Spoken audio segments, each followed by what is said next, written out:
الانبیاء والمرسلین۔ ریاکاری ایک بیماری، لیکچر نمبر 87۔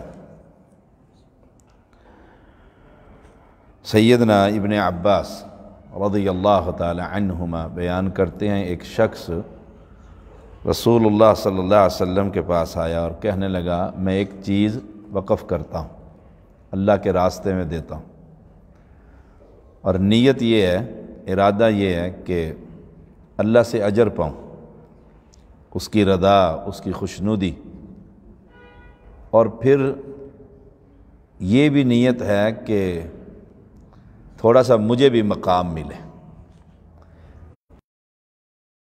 خوشنودی بھی ہو گئی اور تھوڑا سا مقام بھی ملنا چاہیے۔ ہماری زبان میں بھی میں آؤں تو مجھے ویلکم کیا جائے، لوگ یاد رکھیں۔ اب اللہ کی رضا اور خوشنودی میں تھوڑا سا دل میں یہ آ گیا کہ مجھے بھی حیثیت ملنی چاہیے۔ رسول اللہ صلی اللہ علیہ وسلم سے وحی لے کر آگے اس کے سوال کے جواب میں کیا فرمایا؟ فمن کان یرجو لقاء ربہ فلیعمل عملا صالحا ولا یشرک بعبادۃ ربہ احدا۔ سورۃ الکہف 110 نمبر آیت۔ فمن کان یرجو لقاء ربہ، جو شخص اللہ تعالی سے ملاقات کی امید رکھتا ہے کہ مرنا ہے اور جانا ہے، رب سے ملاقات ہونی ہے، وہ پھر کیا کرے؟ فلیعمل عملا صالحا، وہ نیکی کرے۔ اسے دنیا میں مقام اور حیثیت کی طلب بالکل نہ ہو۔ دیکھیں آیت کریمہ اس آدمی کے سوال کے جواب میں اتری۔ ریاکاری ایک بہت بڑی بیماری ہے کہ فمن کان یرجو لقاء ربہ، جسے اپنے رب سے ملاقات کی امید ہے کہ وہاں جانا ہے، تو اس نے اس نیکیوں کا بدلہ دینا ہے۔ فلیعمل عملا صالحا، اسے چاہیے کہ وہ نیکی کرے اور بندگی میں اپنے رب کے ساتھ کسی کو شریک نہ کرے، عقیدہ توحید کی بنیاد پر نیکیاں کرے۔ تو اگر دل میں یہ خواہش پیدا ہو کہ میں کوئی کام کروا رہا ہوں، نیکی کا پمپ لگا رہا ہوں محلے میں، تو لوگوں میں میرا چرچا اور شہرت ہو اور اللہ کی رضا بھی ساتھ شامل ہو، یعنی دونوں چیزیں ہوں، تو یہ نیکی اللہ کے ہاں قابل قبول نہیں۔ قابل قبول اس کی ہے کہ بس رب کے لیے کی کہ ملاقات کرنی اور اسی سے بدلہ لینا۔ لا اسألکم علیہ اجرا ان اجری الا علی اللہ۔ انبیاء کہا کرتے تھے، ہم تم سے کوئی سوال نہیں کرتے کسی بھی قسم کا، ہمارا اجر اللہ سے ہے، اس سے لینا ہے ہم نے۔ سیدنا ابی بن کعب رضی اللہ تعالیٰ عنہ بیان کرتے ہیں، رسول اللہ صلی اللہ علیہ وسلم نے فرمایا، بشر ہذہ الامۃ بالثناء، اس امت کو خوشخبری سنا دو، خوشخبری، بالثناء والرفعۃ والدین والنصر والتمکین فی الارض، بلندی، دین، نصرت، زمین پر اقتدار، علو، اس کی بشر، اس امت کو خوشخبری سنا دو کہ ان کو اللہ تعالی زمین میں اقتدار نصیب فرمائے گا۔ مسلمانوں کو اقتدار سبحان اللہ نے دیا۔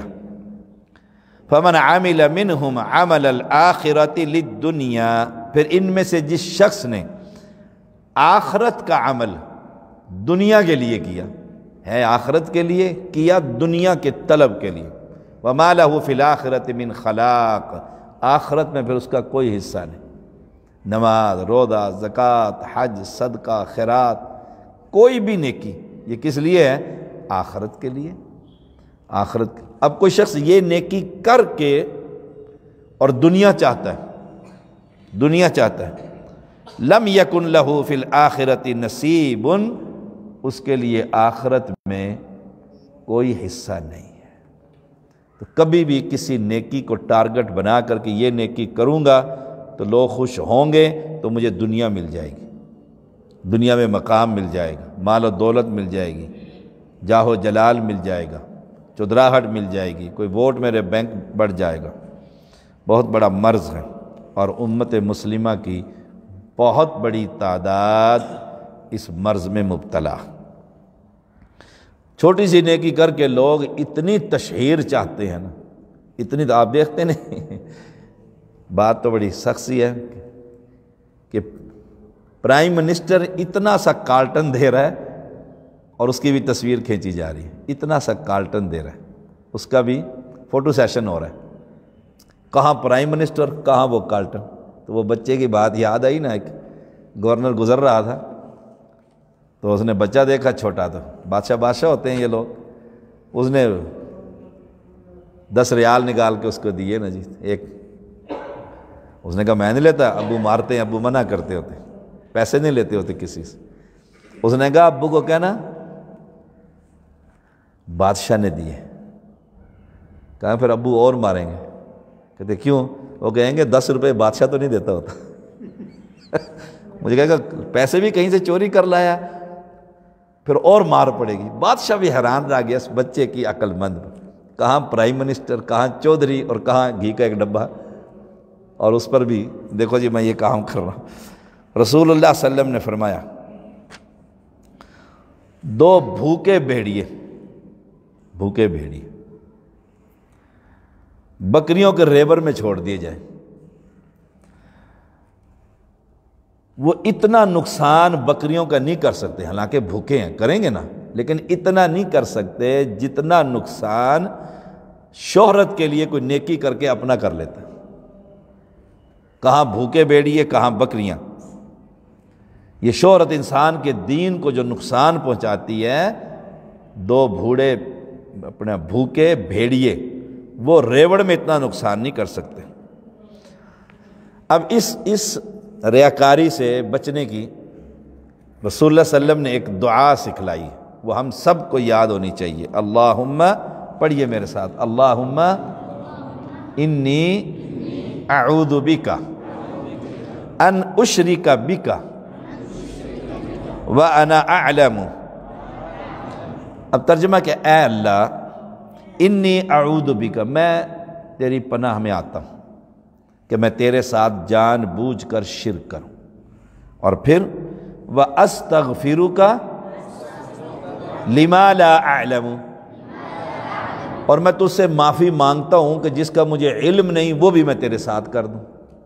یہ ریاکاری، اب علم نہیں ہے نا مجھے، کہ دل خراب ہو رہا ہے اندر سے، تو اس دل کو میں ٹھیک کر رہا ہوں، کوشش کر رہا ہوں، تو اس ریاکاری سے بچنے کے لیے یہ دعا، اللہم انی اعوذ بک ان اشرک بک وانا اعلم واستغفرک لما لا اعلم۔ میں ایڈوانس ہی اپنے گناہوں کی بخشش مانگتا ہوں جنہیں میں جانتا بھی نہیں، ابھی تو نیکی کا ارادہ کروں گا تو پھر کوئی پہلے ہی معافی مانگ لیتا ہوں۔ تو یہ دعا ہمیشہ یاد رکھیے، مسند احمد کی 19606 نمبر ہے۔ سیدنا معاویہ بن ابو سفیان، آخری بات، آخری حدیث، رضی اللہ تعالی عنہما بیان کرتے ہیں، رسول اللہ صلی اللہ علیہ وسلم نے فرمایا انما الاعمال کالوعاء، نیکیوں کی مثال برتن کی سی ہے، برتن کی سی، نیکیوں کی مثال بڑی خوبصورت مثال ہے۔ اذا تاب اسفلہ تاب اعلاہ واذا فسد اسفلہ فسد اعلاہ، اگر اس کے نیچے والا حصہ اچھا ہوگا تو اوپر والا اس حصہ بھی اچھا ہوگا۔ برتن کی مثال ہے، نیچے سے اچھا ہے تو اوپر والا بھی اچھا ہے، اور اگر باہر سے خوبصورت ہے، چاندی کا بہت خوبصورت برتن ہے، نیچے والا خراب ہے تو اوپر والا بھی خراب، نیچے والا اچھا تو اوپر والا بھی اچھا، دل بھی اچھا تو نیکی بھی اچھی، دل خراب ساری نیکیاں خراب۔ خوبصورت اور قیمتی برتن کسی کے سامنے رکھیں اور اس میں جوہر کا پانی ڈال دیں، کوئی پیے گا؟ نماز کتنی خوبصورت ہے، روزہ کتنا خوبصورت، سحری افطاری، نیکیاں، صدقہ خیرات کتنی خوبصورت چیز ہے، اور اس میں ریاکاری کی گندگی آ جائے تو قبول ہوگی؟ سبحان اللہ۔ سادہ سا برتن ہو، اندر سادہ سا پانی صاف ڈالیں اور کہیں پیاسے کو بھاگ کے پیے گا کہ نہیں؟ کہے گا نہیں جی بڑا گلاس لے کر آؤ، بڑا گلاس لے کر آؤ۔ نہیں، اس لیے اس برتن کو ریاکاری سے پاک رکھیے۔ اللہ مجھے اور آپ کو عمل کی توفیق۔ وآخر دعوانا